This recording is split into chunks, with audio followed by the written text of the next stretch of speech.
You're watching Beyond 100 Days with Nifemi Okunto. You can join the conversation right now on X. Remember to use the hashtag Beyond 100 Days and tag at TVC News On.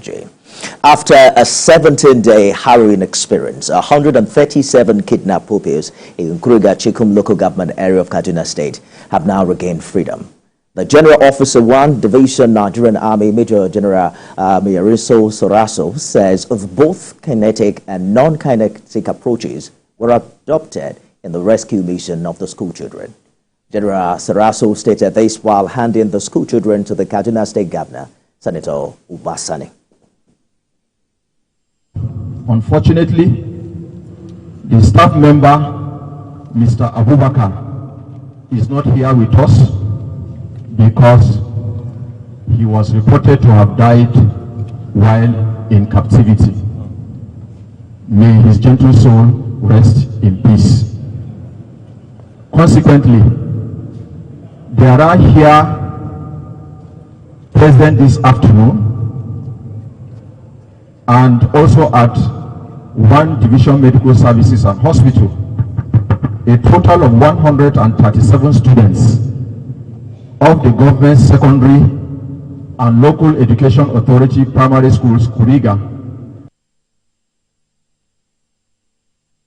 Now let's break the figure down for you. Out of the 137 students, 133 of the rescued Kaduna school children were presented to Governor Uba Sani this afternoon. 6 of the rescued school children, including a male and 5 females, are still undergoing medical treatment at the Dalat Barak Hospital of 1 Division Nigerian Army. The governor has also openly addressed the concerns about precisely how the students were rescued. Is jeopardizing the lives and properties of our innocent citizens in Nigeria. So I want to caution, particularly the media and some elements within the society, who since the return of these children, they have been coming with some permutations about what happened. How are they returned? In my own opinion, maybe most of these people are not being happy that these children are back. Because if they're happy, they should celebrate it.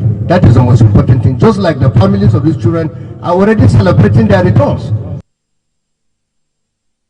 Now let's dig deep into this development. Governor of Kaduna State, Uba Sani, joins me live on the program. Your Excellency, thank you for talking to us. This is huge relief for everyone who's been following this story, and you have interacted with the students. What's your assessment of their state of health, and when exactly will they be reunited with their families? Thank you very much, my brother.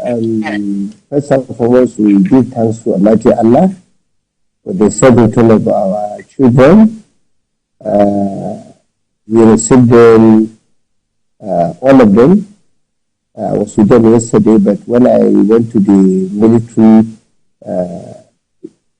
to see them, that is under the Kaduna State GOC, that's General Officer Commanding and Mechanized Division, General, and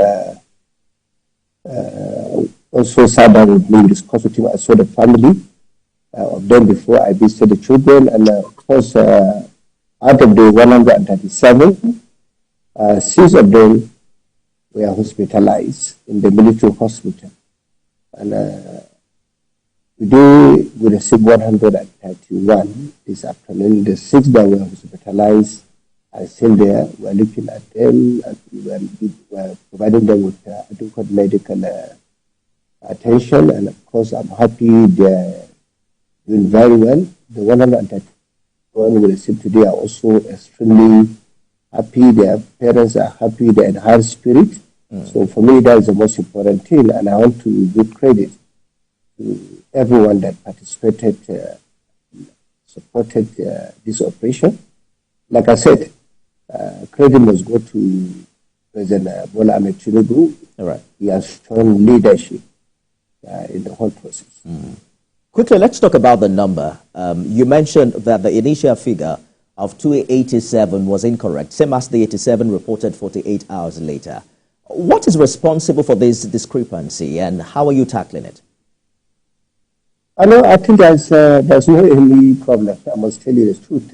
Like I said in my speech, in this country, unfortunately, Some people have decided to politicize the issue of insecurity just to achieve their political aim.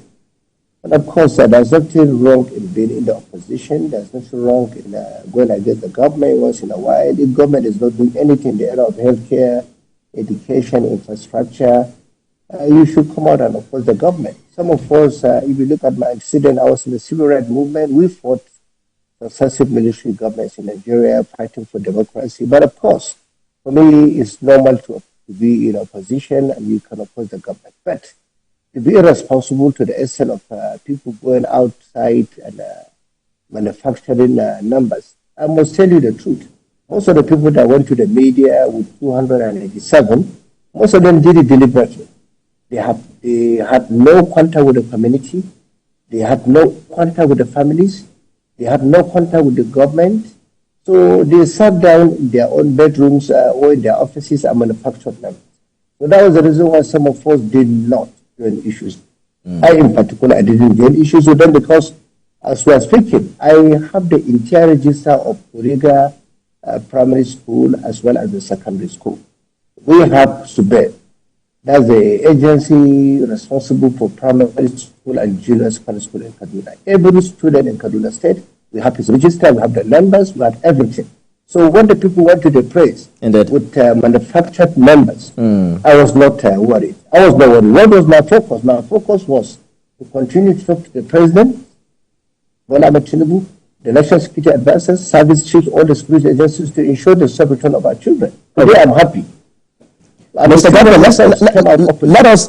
let us talk about what happens from here, because you have talked about receiving about 200 police troops and 2 armored APCs. But these children, we are told, were found in Zamfara. That's over 200 kilometers away from Kaduna, and about a 5-hour trip. Are you concerned about how that happened without meeting no security infrastructure? And how do we ensure that this doesn't happen again? No, of course, let me give you assurance 100%. When this incident happened, I told people Kaduna is not a safe haven for the bandits. But some people, because of this very isolated incident, went to the media. When the children were kidnapped, were abducted, they were taken to Zamfara. That is also where they were rescued.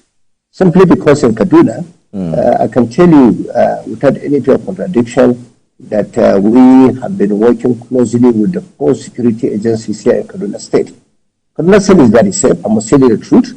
This is an isolated issue. Even the Kajuri issue that people came out with numbers, was it last week? I came out to tell them those 87 numbers were fake. I went to the community personally, sat down with the community. Nobody in the community came out with a number, but some people manufactured the number from their own bedrooms or maybe in their offices. All right. In Kaduna, let me verify with you, we are doing very well. In terms of security, we are working closely with the communities, traditional rulers, community leaders, deepening intelligence sharing and gathering. We are working extremely hard. And let me say one thing to you. When you are talking about the numbers, some people that were talking about 287, it was deliberate.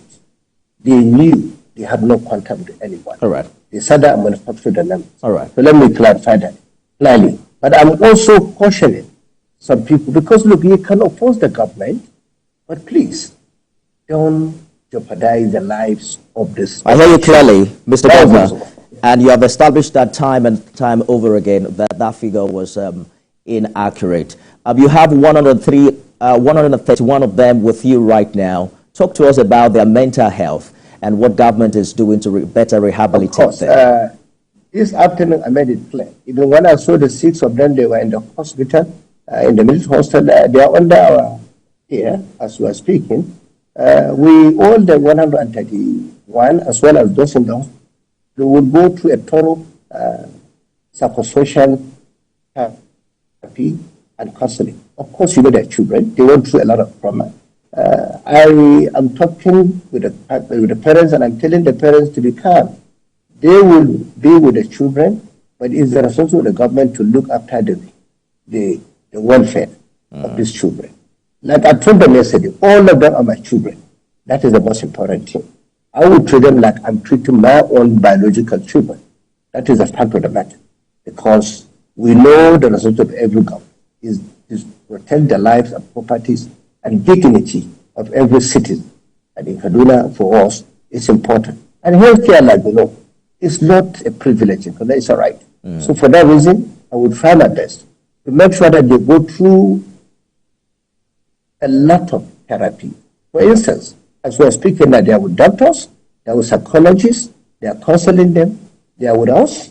We have a place where we're going to be. Even this evening, like I said, I'm going to go and have dinner with them. They will have dinner with me after breaking up fasting. I will interact with them. I'm happy. They're in high spirit. Even yesterday, 2 of them have told me what they want to read. Some of them are going to be medical doctors. Some of them are going to be accountants, lawyers. So they are in high spirit. They believe in our government. They believe in what we're trying to do. Governor Uba Sani, thank you so much for joining us on the program this evening, and we wish you the best. Hopefully, this will mark the end to abductions in Kaduna State. Thank you for talking to us. Thank you, my brother, but the grace of God will be the last. Thank you. After the break, former Raid 2 President Jonathan Reno Mokri will be joining us on the program. Stay with us at